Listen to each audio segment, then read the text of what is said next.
நாயகம் தியாகராய நகர் மேல்நிலைப்பள்ளியில் 78வது விடுதலை நாள் விழா பள்ளி வளாகத்தில் சிறப்பாக கொண்டாடப்பட்டது.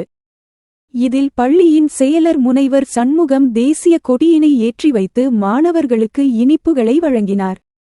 பின்னர் தேசிய மாணவர் படை மாணவர்களும் செஞ்சிலுவைச் சங்க மாணவர்களும் இணைந்து நடத்திய அணிவகுப்பு மரியாதையினை ஏற்றுக்கொண்டு மாணவர்கள் மத்தியில் சிறப்புரையாற்றினார்.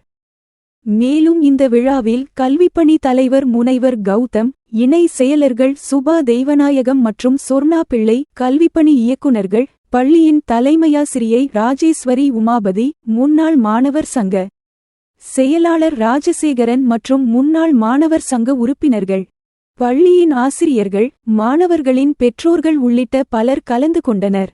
முன்னதாக பள்ளியில் 9ஆம் வகுப்பு பயிலும் மாணவன் கார்த்திகேயன் விடுதலை நாள் விழாவில் மாணவர்கள் செய்ய வேண்டிய கடமைகள் குறித்தான உரையாற்றினார்.